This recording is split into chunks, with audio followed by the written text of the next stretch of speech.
शेतकरी मित्रांनो नमस्कार. मी अनिकेत शेळके तुम्हा सर्वांचं आजच्या ह्या व्हिडिओमध्ये मनापासून स्वागत करतो.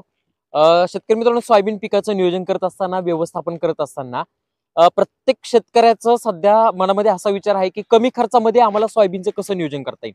कारण आपण जर पाहिलं तर हल्लीकडे सोयाबीनचा जो काही होणारा खर्च आहे हा त्यामध्ये खूप वाढत चाललेला आहे आणि त्याच्यामुळे जेवढं आपल्याला अपेक्षित उत्पन्न मिळायला पाहिजे तेवढं मिळत नाही, कारण ते जे काही येणार उत्पन्न आहे हे खर्चावरती जास्त होतंय.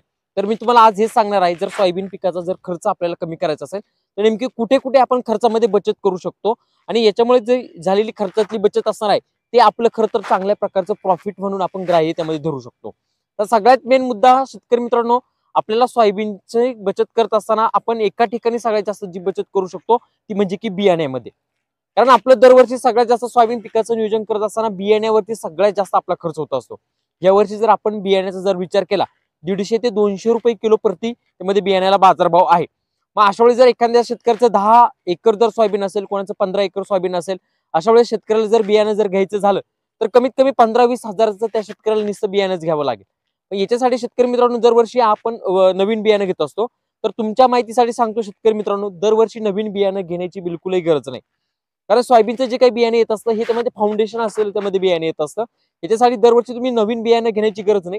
तुम्ही एकदा जर नवीन बियाणं घेतलेलं असेल, म्हणजे फाउंडेशन केलेलं एकदा जर विकतचं बियाणं घेतलेलं असेल, तुम्ही ते 3 वर्षापर्यंत वापरू शकता. म्हणजे यावर्षी विकतचं बियाणं घेतलेलं आहे, त्यापासून जी आलेली सोयाबीन असेल ते बियाणं तुम्ही तसंच ठेवा, ते पुन्हा पुढच्या वर्षी वापरू शकता. पुढच्या वर्षी त्याचं लावलेली सोयाबीन असणार आहे, त्यातून जे बियाणं तयार होईल ते त्याच्या पुढच्या वर्षी वापरू शकता आणि त्याच्यानंतर तुम्ही पुन्हा नवीन बियाणं घेऊ शकता. जर तुम्ही घरचं जर बियाणं वापरलं तर तुमचं त्यामध्ये बचत होणार आहे. त्यासाठी सगळ्यात पहिला मुद्दा की घरच्या बियाण्याला तुम्ही रेफरन्स द्या, जेणेकरून तुमचा बियाण्याचा खर्च वाचेल आणि बियाण्याचा एकरी जर समजा जर विकत जर बियाणं घेतलं नाही तर कमीत कमी 3,000 रुपये आपले या ठिकाणी वाचणार आहे. मग याच्यामध्ये पण समजा शेतकरी मित्रांनो की काही काही शेतकऱ्यांना ऑप्शन नाही, आम्हाला विकतच बियाणं घ्यायचं आहे, तर मग अशा वेळेस आम्ही कशा प्रकारे बचत करू शकतो. तर त्याच्यामध्ये मी तुम्हाला सांगतो, आपण रेग्युलर पद्धतीने पारंपरिक पद्धतीने जर सोयाबीनची जर पेरणी करायची म्हटलं तर आपल्याला एकरी 30 किलो बियाणं लागत असतं किंवा त्यामध्ये 35 किलो बियाणं लागत असतं. पण त्याच्याऐवजी जर तुम्ही बीबीएफ पद्धतीचा अवलंब केला तर तुम्हाला एकरी फक्त 22 किलो पेरणीसाठी लागत असतं. म्हणजे तुमच्या बियाण्यामध्ये किती बचत व्हायली? 8 ते 10 किलो बियाण्याची बचत व्हायली.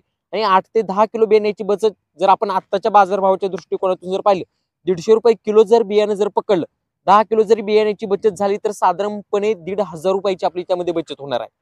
अशा पद्धतीने इथे त्यामध्ये तुम्ही बचत करू शकता.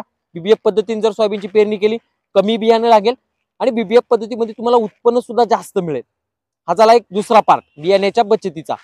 एक शेतकरी मित्रांनो, तुम्ही तिसऱ्या ठिकाणी एक अशा पद्धतीने बचत करू शकता ती म्हणजे की बीज प्रक्रियेसाठी जे काही औषधं वगैरे वापरत असता त्या औषधांचा खर्च आपल्याला टाळायचा आहे.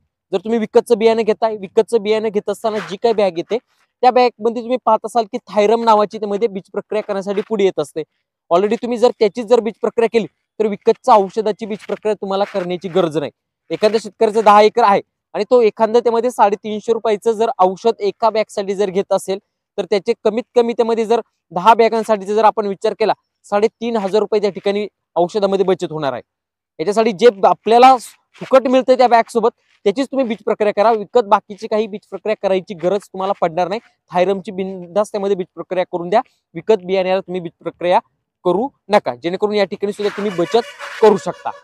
एक शेतकरी मित्रांनो, जो तिसरा मुद्दा आहे तो म्हणजे की तुम्हाला बचत जर करायची असेल तर तुम्ही तणनाशकचा एक वापर करा. तर आता मी हे का सांगतोय, बऱ्यापैकी काही काही शेतकरी आहे की ते 2 वेळेस तणनाशकची फवारणी करत असतात. एक सोयाबीन पेरल्यानंतर लगेच 72 तासाच्या आतमध्ये तणनाशक मारत असतात आणि पुन्हा सोयाबीन 20 ते 25 दिवसाचं झाल्यानंतर अशा वेळी सुद्धा तणनाशकचा वापर करत असतात. तर तणनाशकचा वापर करत असताना फक्त एकदाच तणनाशकचा वापर करा. एकतर पेरणी पूर्वी करा, नाही तर एकतर पेरणी नंतर करा. दोनदा जर तुम्ही तणनाशकचा वापर केला तर एकरी 1,000 रुपये आपला खर्च एक्स्ट्रा त्यामध्ये वाढला जातो. पण ते जर आपण एकदा जर वापर केला तर आपला या ठिकाणी खर्च कमी होऊ शकतो. ही एक गोष्ट आपल्याला आवश्यक खर्च जर कमी करायचा असेल तर ही गोष्ट लक्षात घेणं गरजेचं आहे. मी अनेक वेळेस काही शेतकरी बघतो की सोयाबीनची पेरणी केल्यानंतर 72 तासाच्या आतमध्ये तणनाशक मारत असता आणि पुन्हा 15 ते 20 दिवसांनी कोळपणी करत असता. पण याच्यामुळे काय होतं शेतकरी मित्रांनो, जो वरचा तणनाशकचा लेअर तयार झालेला असतो हा त्यामध्ये जमिनीतून येणारे जे काही तण वगैरे आहे याला त्यामध्ये वरती येऊन देत नाही. आणि पण ज्यावेळेस तुम्ही कोळपणी करता, कोळपणी केल्यामुळे तो जो काही तयार झालेला लेअर असतो हा त्यामध्ये लेअर तुटला जातो आणि जास्त तण त्यामध्ये वरती येत असतं. याच्यामुळे तुम्ही जो काही सुरुवातीला तणनाशकचा खर्च केलेला असतो तो वाया जात असतो. यासाठी हा मुद्दा अतिशय लक्षात घेणं गरजेचं आहे आणि त्या पद्धतीने अवलंब करायचा आहे. जर तुम्ही जर कोळपणी करणार असाल तर माझं म्हणणं आहे की तुम्ही एकतर तणनाशक मारूच नका आणि जर तुम्हाला कोळपणी करायची नसेल तर अशा वेळेसच तुम्ही तणनाशकाचा वापर करा, जेणेकरून डबल टिबल तुमची मेहनत पण वाया जाते आणि तुमचा खर्च पण वाढतोय. हा मुद्दा आपल्याला लक्षात त्यामध्ये घ्यावा लागणार आहे.